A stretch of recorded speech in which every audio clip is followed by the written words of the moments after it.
Deixa eu te perguntar uma coisa antes de começar. Você já teve um momento em que o sistema, seja ele qual for, simplesmente decidiu que você não existia?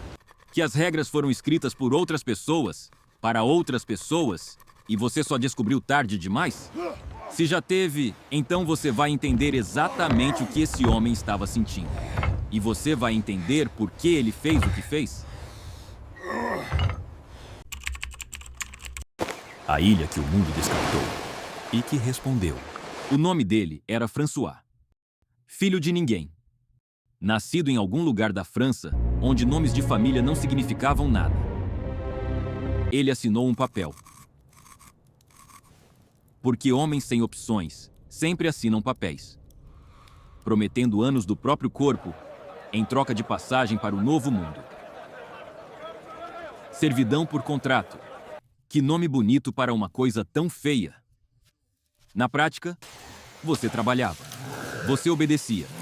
E quando a dívida acabava, se é que acabava, você recebia uma pequena parcela de terra e começava de zero num continente que não pediu para você estar lá.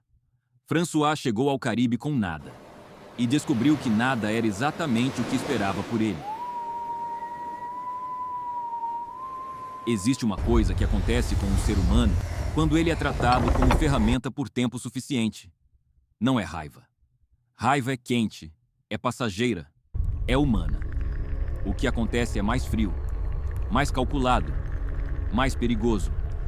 É a decisão silenciosa de que as regras do jogo, todas as regras, deixaram de se aplicar. François Loloné tomou essa decisão, e o Caribe nunca mais foi o mesmo.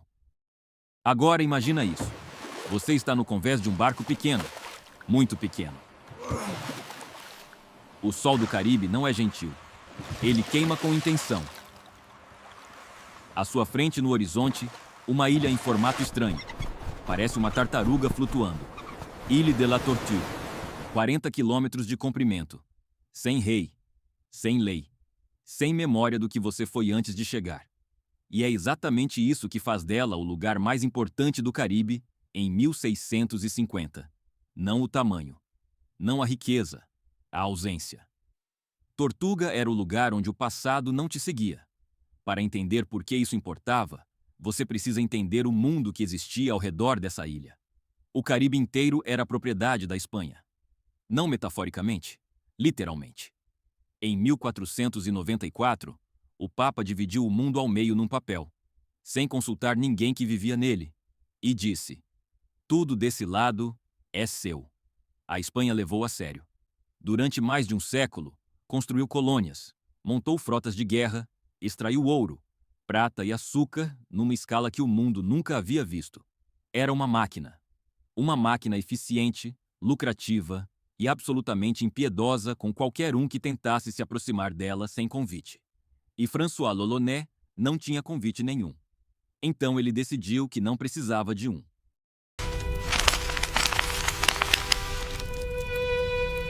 Quando Loloné chegou à Tortuga, ele encontrou algo inesperado. Não caos. Ordem. Uma ordem estranha, improvisada, construída com o que sobrou depois que o mundo oficial jogou esses homens fora. Mas ordem. Havia contratos.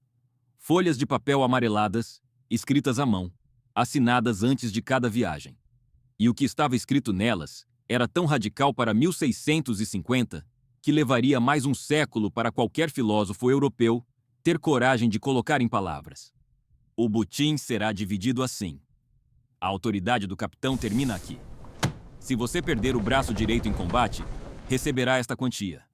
Se perder um olho, esta outra. Pense no que isso significava.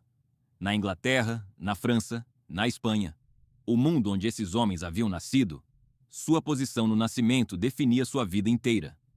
O filho do nobre era nobre. O filho do servo era servo. A igreja dizia no que acreditar. O rei dizia o que fazer.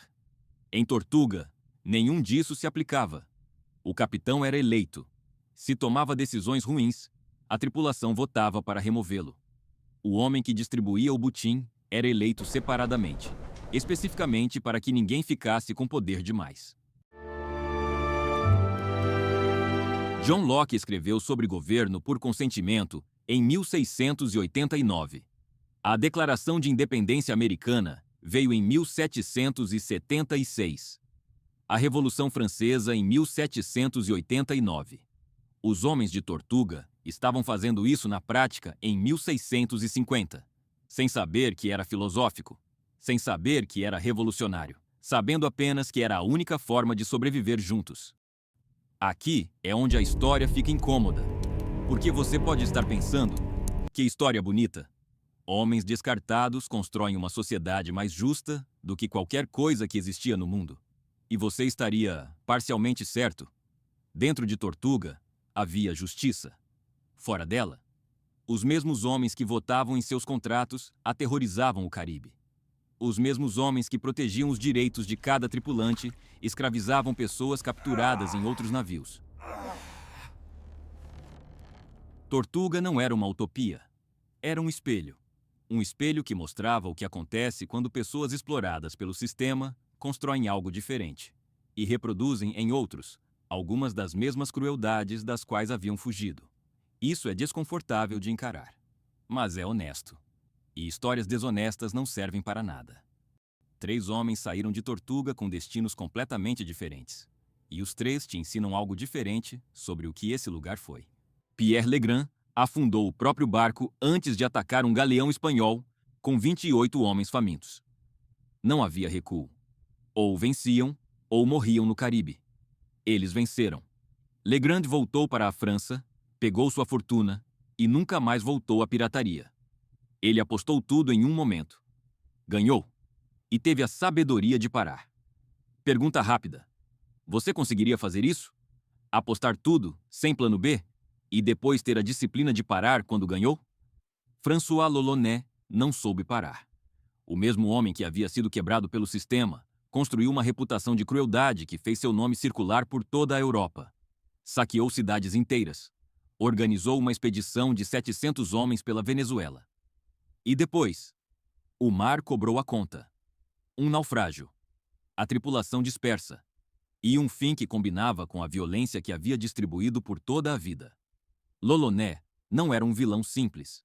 Era o retrato do que acontece quando um ser humano é quebrado sistemática e completamente, e depois solto num mundo sem regras.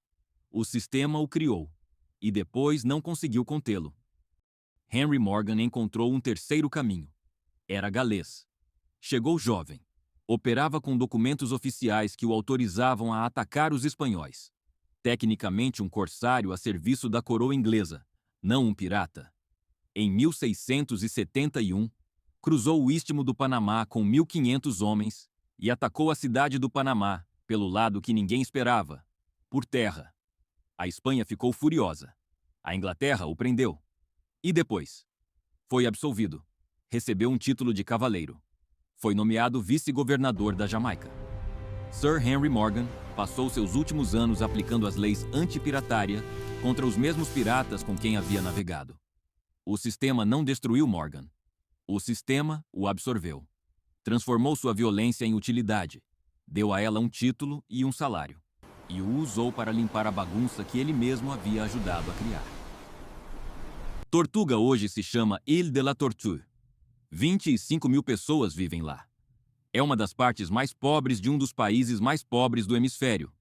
O forte que eles construíram é ruínas. O porto que abrigou centenas de navios piratas agora abriga barcos de pesca.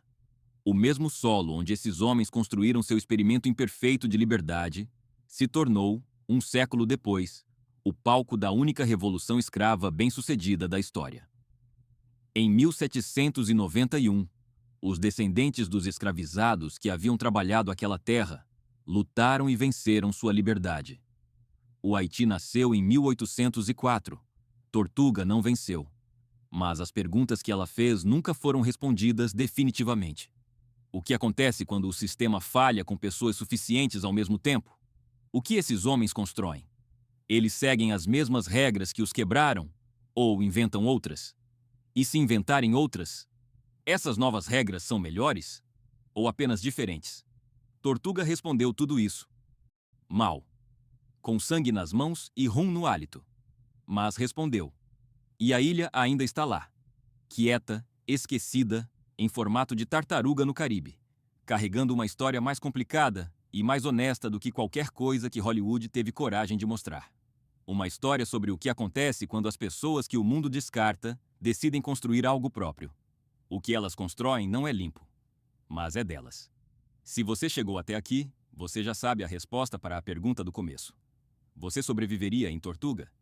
A questão real nunca foi essa. A questão real é: que tipo de pessoa você seria depois de sobreviver? Se essa história te fez pensar, deixa nos comentários qual dos três você seria.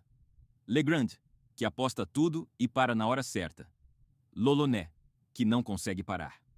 Ou Morgan, que aprende a jogar o jogo do sistema melhor do que o sistema mesmo. Sem resposta errada. Só respostas honestas.